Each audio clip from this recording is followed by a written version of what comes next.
વાવથરા જિલ્લા parole squad પોલીસને મોટી સફળતા મળી છે।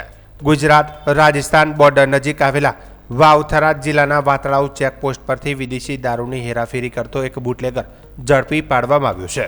મળતી માહિતી મુજબ પેરોલ સ્ક્વોડ પોલીસ દ્વારા બોર્ડર વિસ્તારમાં ચેકિંગ દરમિયાન એક કારને શંકાના આધારે રોકી તપાસ હાથ ધરવામાં આવી હતી।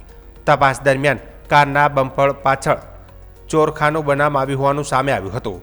આ ચોરખાનામાંથી પોલીસે 8 પેટી વિદેશી દારૂનો જથ્થો કબજે કર્યો હતો। આરોપી બુટલેગર રાજસ્થાનમાંથી દારૂ લઈને ગુજરાતમાં પ્રવેશવાનો પ્રયાસ કરી રહ્યો હતો, પરંતુ સતર્ક પોલીસના કારણે તેની યુક્તિ નિષ્ફળ ગઈ।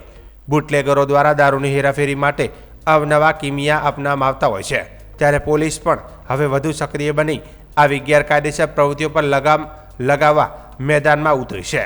પકડાયેલ શખ્સ, કાર તેમજ વિદેશી દારૂનો જથ્થો આગળની કાર્યવાહી માટે થરાદ પોલીસ મથકે સોંપવામાં આવ્યું છે। હાલ થરાદ પોલીસ દ્વારા સમગ્ર મામલે વધુ તપાસ હાથ ધરવામાં આવી રહી છે।